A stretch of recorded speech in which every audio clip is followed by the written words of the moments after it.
Hey, this is Tim Hiller, and welcome to Next Level Leadership Conversations. We're having conversations with former professional and collegiate athletes, national champions, even Heisman Trophy winners, and Warfel Trophy winners. And we're focused on helping you become better on the field, but also off the field as we work through the 10 aspects of leadership within the Next Level Leader.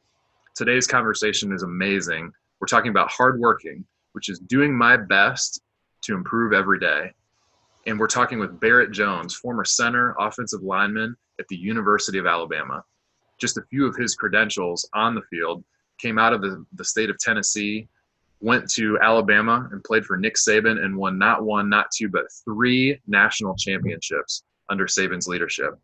He was an all SEC performer as he started year over year for the Crimson Tide and got those 3 rings. And then after that, he was a 4th-round draft pick and spent about 3.5 to 4 years in the NFL with various teams. But listen to this off the field: 4.0 grade point average in accounting at the University of Alabama. He was a finalist for the Campbell Trophy and was the Warfel Trophy winner, which is presented to the one player in collegiate athletics and football that best exemplifies community service as well as academic and athletic achievement. Barrett is a model both on and off the field, and I think you're going to love our conversation. Let's take a listen.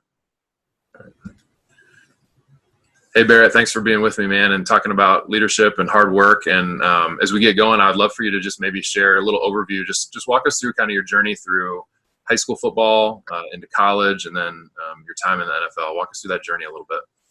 Sure, Tim. Thanks for having me on. Excited to share some of my story with you today and a few of the things that I've learned. Grew up in Memphis, Tennessee. Played high school football at a school named Evangelical Christian School.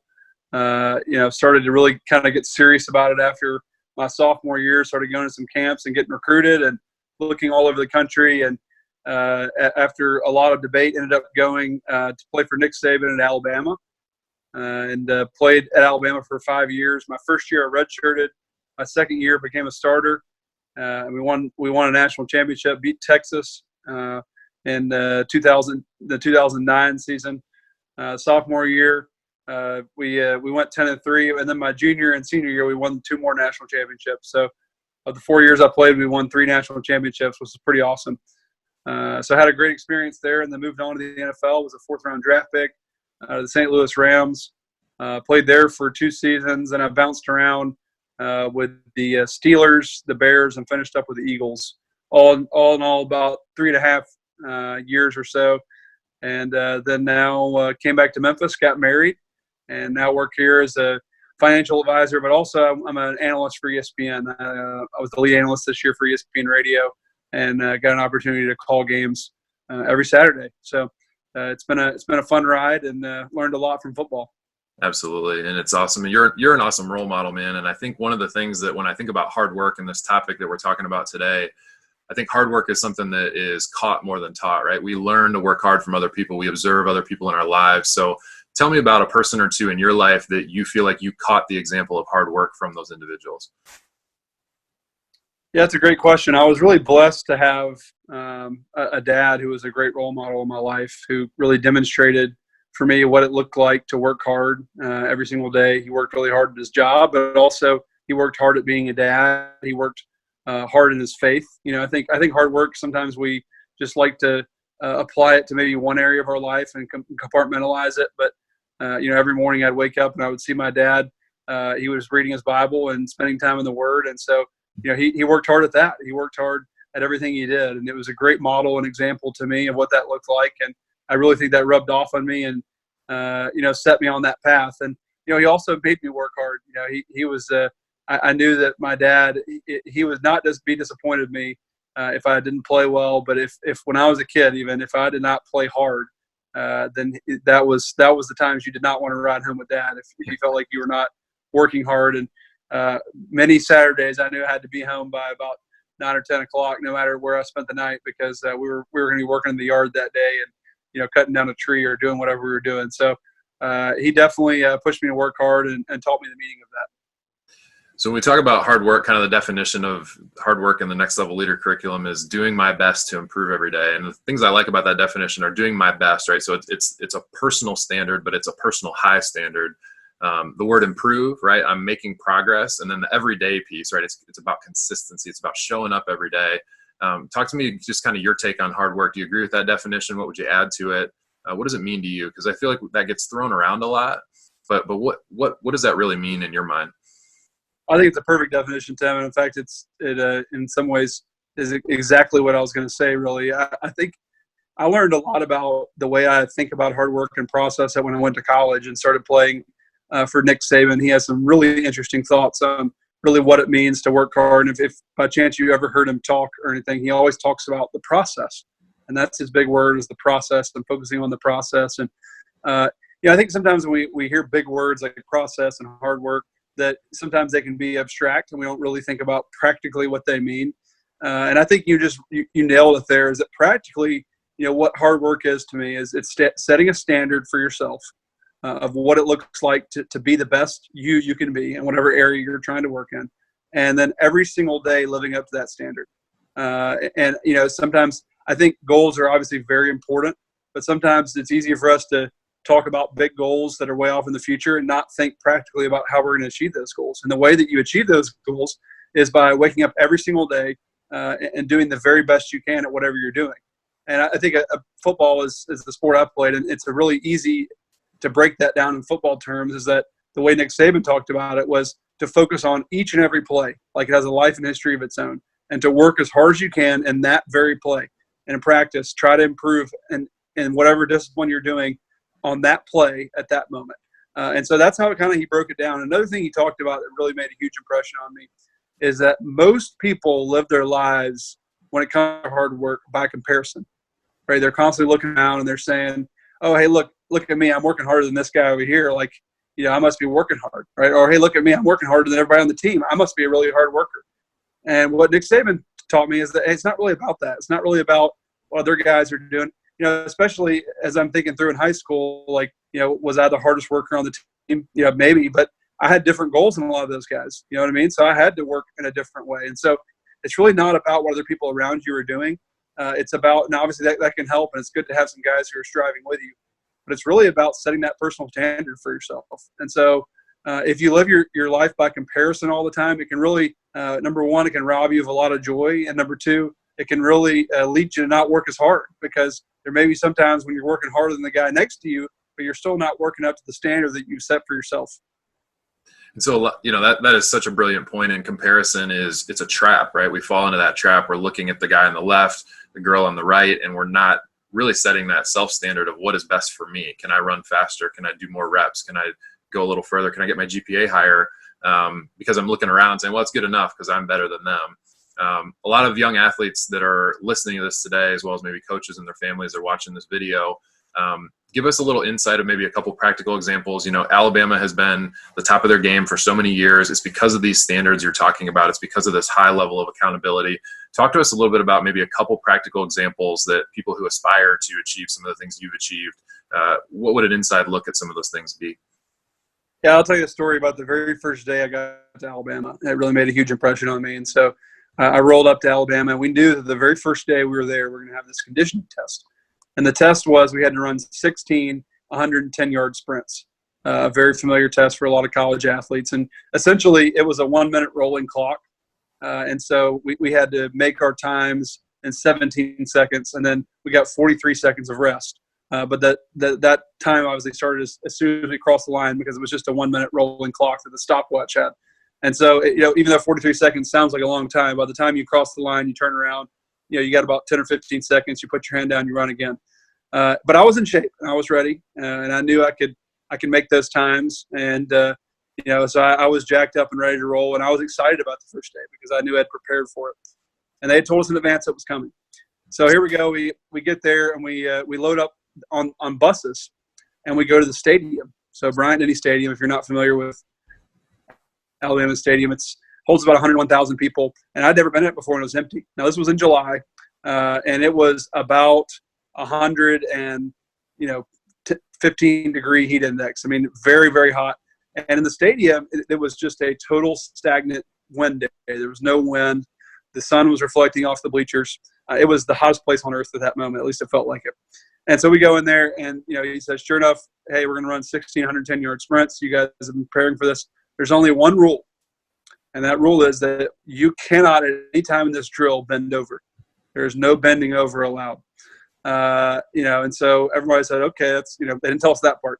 So we start running, and the first 8 or 9 go pretty well, but on somewhere along the line on number 10, somebody down towards the end, far away from me, I'm not sure who it was, but he bent over, and he just just slightly. He said he was stretching his back, but he just he bent over and gasped for air, and our strength coach yelled, and he said, you know what, that one does not count for everybody. And so I thought, well, that's no fun, but hey, we learned our lesson. God, I surely, I can make one extra. I can run 17. I trained for 16, and we ran 2 more. And again, somebody bent over. That one doesn't count. At this point, guys, we're getting frustrated. Another one bent over. That one doesn't count. Another one. That one doesn't count. End up running 28 110s that day, and up to that point, I had never thrown up from physical activity, but that day I was throwing up stuff from years ago. Deep down in the wells there.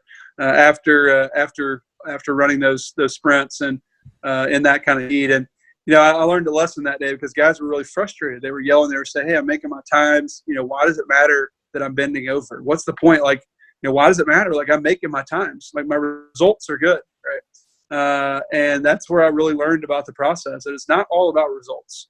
Sometimes it's about focusing on doing the best you can and living your life to a standard. And they said at Alabama, we will never bend over on the field. Because when you bend over, you're showing your opponent that you're tired. And mentally, that is giving them an edge over you, that they know that you're tired and they've got you right where you want them. So we're going to train that out of you, that you are never allowed to bend over when you're on the football field. And still today, I don't think you'll ever see an Alabama player bend over on the field because they have learned that lesson, that they are not allowed under any circumstance to bend over. And even though they were making their times, it doesn't matter because I'm not just looking around trying to make my time on a stopwatch even. I'm trying to play to a standard. And the longer I was there, the more I learned even that I wasn't even about my times. I stopped trying to make my times. And I started trying just to run the best time I could every single time I did that drill. And so that was the start of a long journey, but a valuable lesson for me that day. Man, that's a powerful story. And the results came as a conclusion of the process. It was all about the process. The results flowed. That was the measuring stick. But at the end of the day, it was about the process. You focus on the process, the results follow. It's no doubt. And I think that's a great point too, Tim, is that, so many people are just so focused on, I want to win a championship. I want to win a championship. That's they're consumed with that thought of, or I want to be an All-American or whatever it is. And that's great. It's great to have a goal. But, really, honestly, my daily thought was more about what I'm going to do day to day to get there. And the thing is, when you look up the other day, if your focus is more on the process and your daily work, then you'll look up and your results will be much better, like you said. And we had another saying when I was in Alabama that we didn't look at the scoreboard. Now, functionally, we did look at the scoreboard because obviously there's game situations. But really, the point of that was that, and even today, like Nick Saban, he does not care what the score is. Like, it's unimportant to him. He will yell just as hard at you in the fourth quarter if you make a mistake as he will in the first quarter because it's about playing up to a standard. And it doesn't matter what the score is.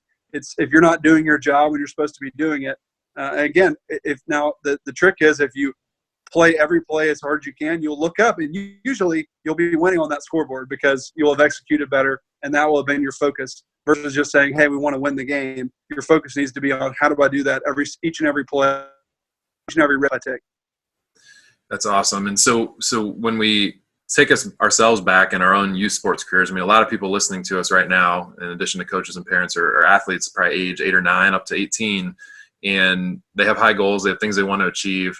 Talk to me about, I'm working hard. I am making good choices. I am doing the right things, but I'm just not seeing results, right? This is a part of life. It's a process. It's patience. It takes time. And I've been working on this for 6 months, 12 months. I'm still not the starter. I'm still not getting the results, but I am doing my best. What would you say to someone in those shoes?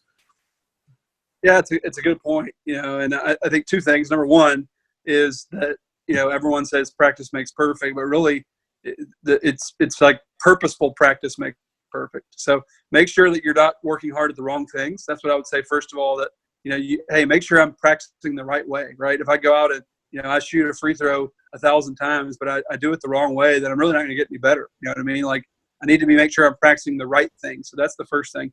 And look, the other one is just that we live in a culture of instant gratification, right? I mean, everybody wants what they want right now. They want, think about fast food, right? I mean, why was that invented? Because we didn't want to wait 15 minutes for a hamburger anymore. We wanted to be able to go and get it right now.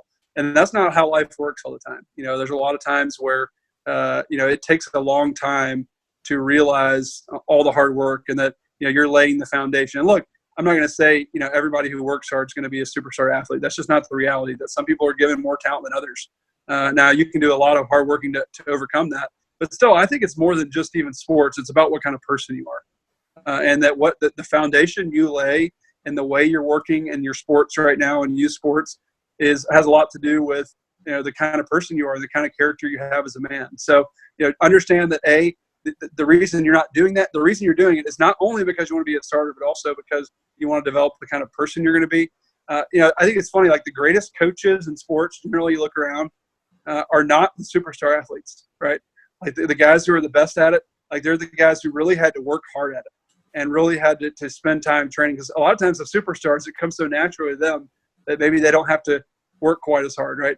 And so just know that, hey, it's okay if you're not one of the most gifted guys, but you're going to be known and your character is going to be developed by how hard you work. And a lot of times you'll see that results will come after a long time, that it might take years and years of hard work for you to realize some of the fruits of that labor. But hey, just keep working at it and keep working, keep identifying what you can get better at. That's the fun thing about sports and the challenging thing is there's always something you can improve upon. So keep looking every single day for something you can get better on and something you can improve on and some way you can make your teammates better. Absolutely. So true. And the lessons you learn along the way as well. When you look back, you might not even, reap the full reward for 2, 3, 4 years, but you look back and say, just like you did in your career at Alabama, and say, I'm a better man, a better professional, a better husband. And at the time I was a better football player because of all that effort in that time. So you're a great role model, Barrett. Any final words of encouragement for somebody listening today? I would just say, if you guys are youth athletes, I've played in college at the highest level, won 3 national championships, played in the NFL, and just know that I think sometimes now there's a mindset of like, oh, I can't wait till I'm playing in high school, or I can't wait till I'm playing the NFL or in college or whatever. I would just say enjoy the moment, because sports were never more fun for me than they were in high school. Like, it's just such a blast to play youth sports and high school sports with your friends and buddies. So enjoy it. I mean, it's certainly you want to work hard, and that makes it more fun when you put a lot of work into it. But also just have fun and really have a blast and enjoy the time you're there and enjoy the friendships. I would say, invest in relationships. When you look back in life, the most important thing really that I think about in all my football days now are the relationships I've built. So focus on the relationships you're building with your buddies. Your relationships really are the only thing that really lasts past your sports days, or those things that you build and the things you've spent time. So enjoy it, have fun, and build great relationships while you're doing it. Awesome. Barrett, you inspire me, man. Thanks for your time. Thanks for sharing with us, and we appreciate it. Thanks for having me on, Tim.